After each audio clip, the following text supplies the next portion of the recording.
Selamat datang kembali di Jin dan Jun Channel bersama saya Junaidi dalam seri pembelajaran database atau sistem basis data. Teman-teman, kali ini kita bicara soal key pada database.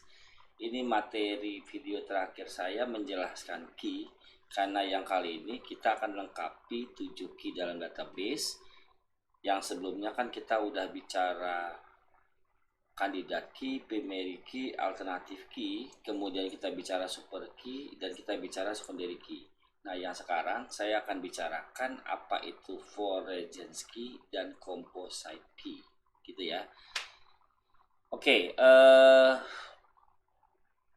kalau teman-teman belum paham primary istilah 5 key yang sebelumnya saya sebutkan tadi, teman-teman boleh tonton dulu video sebelumnya. Karena nanti di sini saya jelaskan yang namanya saya sebut-sebut primary key, tetapi saya tidak jelaskan apa itu primary key karena memang sudah ada video khusus membahas primary key. Oke guys, kita langsung aja lihat layar. Oke, di situ sudah saya siapkan data. Ini data yang sama saya pakai pada saat saya menjelaskan secondary key dan super key gitu ya. Oke, ini adalah tabel mahasiswa guys. Anggaplah ini namanya tabel mahasiswa gitu ya, mahasiswa. Oke, sudah ya. Nah, yang mau kita bahas itu sekarang adalah foreign key. Oke, foreign key. Nah, gini guys, gitu, foreign key. Oke, foreign key itu adalah primary key yang tidak berada pada tabel dia sendiri, tapi berada pada tabel lain. Nah, dia disebut sebagai foreign key atau kita singkat dengan FK gitu, oke. Kita singkat dengan FK gitu, oke. Jadi foreign key itu singkatannya FK gitu, FK gini nih guys gitu, oke. Nah, kalau primary key kan singkatannya PK. Kalau primary key, oke, primary key. Nah, ini biasa kita sebut sebagai PK gitu. Nah, umumnya pada saat teman-teman merancang sebuah basis data, membuat sebuah model database, PK FK inilah yang kita sebut-sebut gitu ya. Oke. Guys, ini tabel mahasiswa. Tabel mahasiswa ini yang menjadi primary key-nya kan ini guys gitu ya. Nah, ini menjadi primary key. Nah, ini PK-nya guys gitu ya. Ini PK-nya. NIM itu sebagai PK, primary key. Paham ya? Oke. Nah, kemudian di sini saya ada tabel ini nih. Tabel apa ya? Ini saya namakan tabel jenjang. Oke, jenjang guys gitu ya. Tabel jenjang. Nah, ini tabel jenjang. Oke. Saya singkat jenjang aja ya, jenjang. Oke. Nah, di sini namanya PK guys. Ini PK gitu kan. Yang menjadi PK-nya tabel jenjang adalah kode. Nah, ini kode gitu ya. Oke. Yang menjadi PK-nya tabel mahasiswa ini nih. Oke, yaudah ini saya ubah deh namanya KJ gitu aja deh, namanya KJ ya, KJ artinya kode jenjang. Oke. Nih, saya ulangi, yang menjadi PK tabel mahasiswa itu adalah NIM, yang menjadi PK tabel jenjang, yang ini nih, ini adalah KJ. Paham ya fieldnya? Oke. Nah, saya sudah jelaskan ini adalah PK pada tabel mahasiswa, NIM adalah PK pada tabel mahasiswa, KJ adalah PK pada tabel jenjang. Oke. Kalau mata kuliah nanti saya jelaskan. Ini teman-teman abaikan dulu aja, gitu ya. Jadi kita mau fokus pada tabel jenjang dan tabel mahasiswa. Oke. Nah, di mana Forjensky-nya gitu. Oke, ini Forjensky-nya. Teman-teman kalau lihat, ini waktu saya buat tabel ini, kan saya belum gambarkan kalau jenjang itu memiliki tabel sendiri, gitu ya. Nah, itu sebabnya jenjang di sini masih disebut namanya diploma, magister, sarjana gitu ya, dan sebagainya. Oke. Nah, ketika teman-teman ya, teman-teman ini masukkan sebagai nama, ini kan data biasa teman-teman. Artinya kalau teman-teman ada perubahan diploma misalnya menjadi diploma 3 gitu ya, gitu. Kan yang harus teman-teman lakukan adalah merubah semua diploma menjadi diploma 3 gitu. Nah, ini kan tidak update, tidak efektif gitu ya. Lebih efektif kalau teman-teman buat tabel sendiri tentang jenjang, lalu setiap jenjang ada kodenya gitu. Oke. Misalnya diploma kodenya D, sarjana kodenya S, magister kodenya M. Maka yang diikat di tabel yang dimasukkan di tabel mahasiswa untuk jenjang, ketika jenjang punya tabel sendiri, maka yang dimasukkan ke sini bukan nama jenjangnya tetapi kode jenjangnya gitu. Jadi ini saya rubah nih ya. Karena kita jenjang sudah punya tabel sendiri, di mana D untuk diploma, S untuk sarjana, M untuk magister. Maka di sini yang kita masukkan adalah kodenya gitu. Jadi ini saya simpan nih, saya sembunyikan. Nah, begini, ini udah saya modifikasi guys gitu ya. Sehingga tabel mahasiswa ini ada NIM, isinya NIM, nama bla bla bla, ada jenjang, isinya kode jenjang itu. Jadi kalau diploma D, kalau magister M, kalau sarjana S. Apa itu D? Teman-teman baca ke tabel jenjang bahwa D itu diploma. Apa itu M? Kalau baca di tabel jenjang bahwa M itu magister. Apa itu S? Kalau baca di tabel jenjang, kalau S itu sarjana. Oke. Paham ya? Sampai di sini paham ya? Oke. Kenapa kodenya tapi bisa mewakili namanya? Ya iya. Karena kalau teman-teman ingin, anggaplah di sini nih, ketika teman-teman ingin tahu identitas seorang mahasiswa, teman-teman cukup catat NIM-nya, maka ketika teman-teman tahu NIM-nya, maka teman-teman akan tahu isi selanjutnya. Itulah. Atau gini, teman-teman lagi di jalan, terus naik mau motor, lalu tiba-tiba ada mobil serempet teman-teman dan dia kabur. Tetapi teman-teman sempat lihat plat nomornya, gitu kan? Nah, apa yang teman-teman lakukan ketika teman-teman naik motor diserempet mobil dan mobil itu kabur? Pasti teman-teman memperhatikan plat nomornya. Oke. Nah, untuk apa itu plat nomor? Ketika teman-teman punya plat nomor, maka teman-teman tanya ke pihak yang memiliki, misalnya ke Samsat, plat nomor ini siapa yang punya, maka teman-teman tahu nama pemiliknya, alamatnya, dan sebagainya dengan plat nomor, betul kan? Gitu.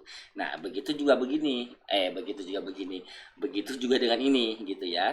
Ketika teman-teman catat kode jenjangnya, berarti teman-teman bisa tahu nama jenjangnya gitu kan. Teman-teman tahu kodenya D, namanya berarti diploma. Kodenya M, ketika teman-teman lihat ke sini, M itu berarti magister. Ketika S, teman-teman lihat ke sini, S itu sarjana, kan begitu. Nah, oke.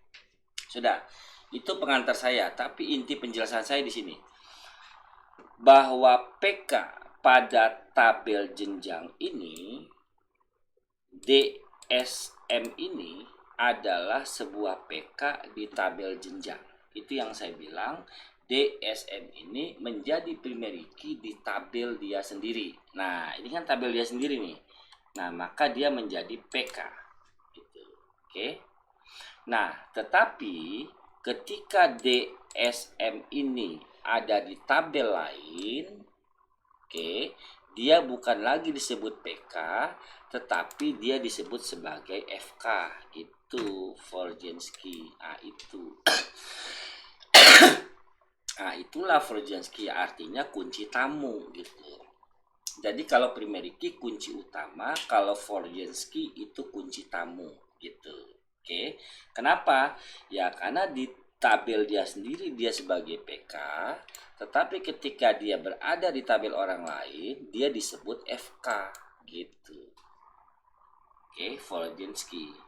Kalau di tabel sendiri dia unik, ya, D cuma sekali muncul, S cuma sekali muncul, M cuma sekali muncul.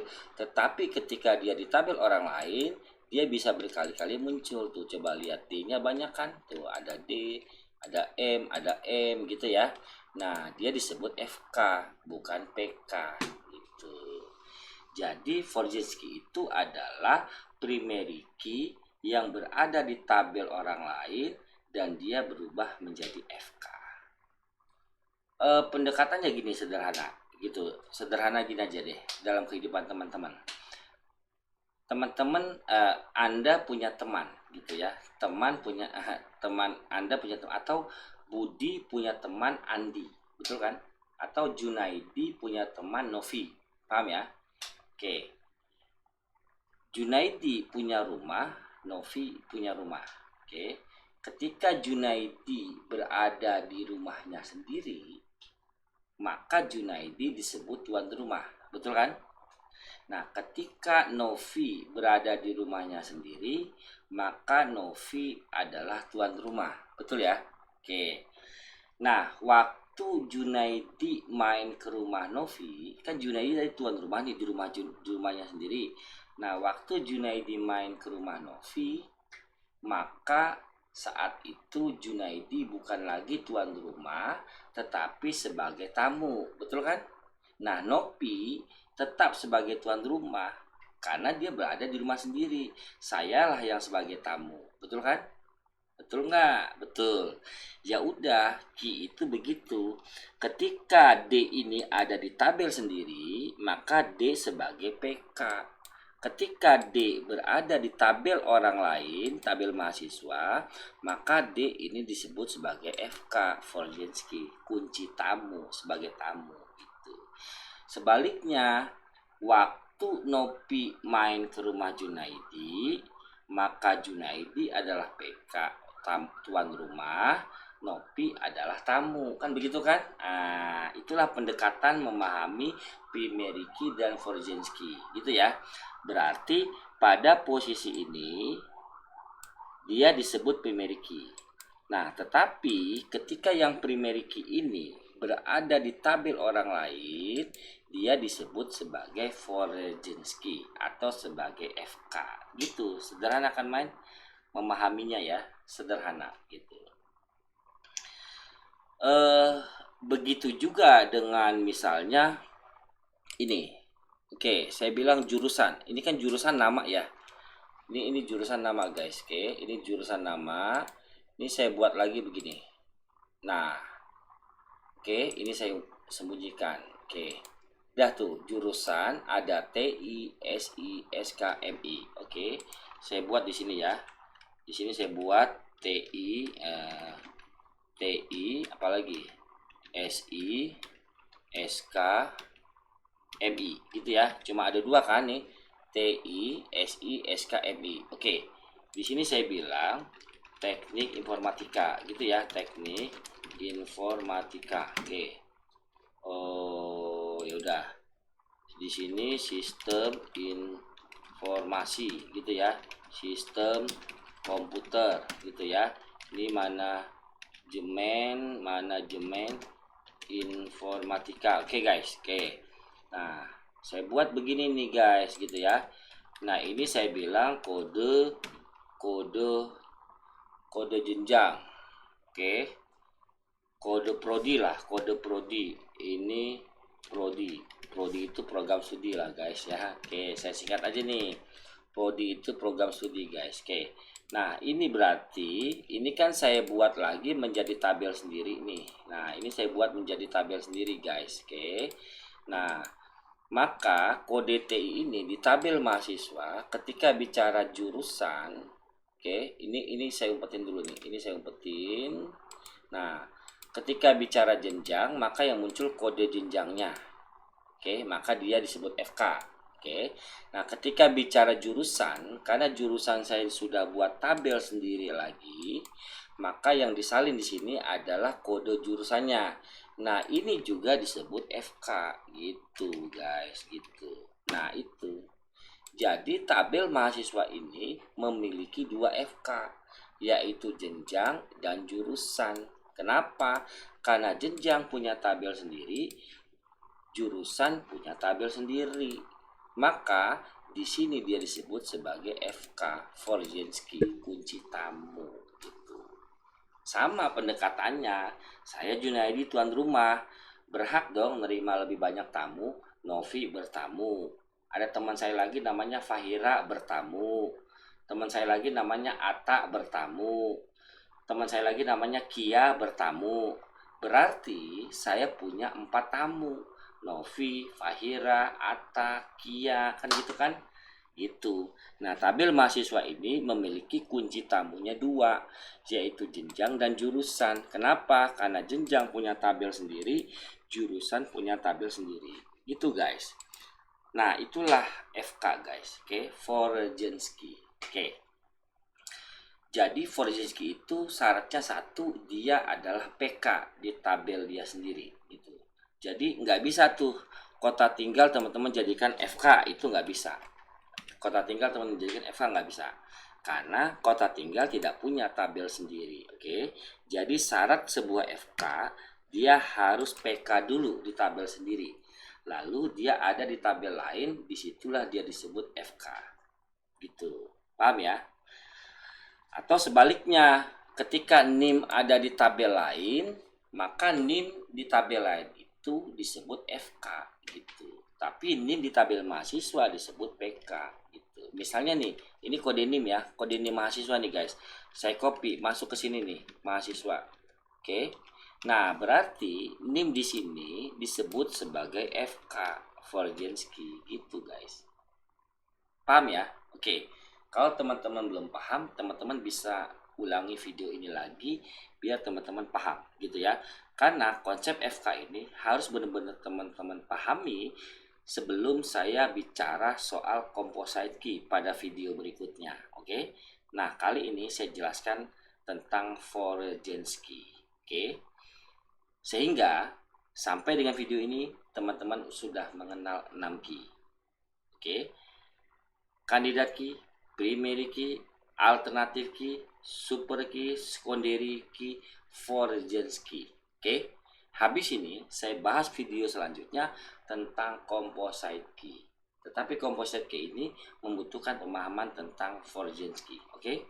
Terima kasih teman-teman. Semoga materi ini bermanfaat untuk kita bersama. Kalau teman-teman merasa ini bermanfaat, teman-teman bisa share dan like lalu subscribe supaya saya tetap semangat bikin videonya dong gitu ya. Oke, kalau teman-teman punya usulan saya mau bahas apa, oke, teman-teman tulis saja di komentar, nanti saya bahas dan saya tanggapi. Terima kasih. Jin dan Jun Channel mohon pamit.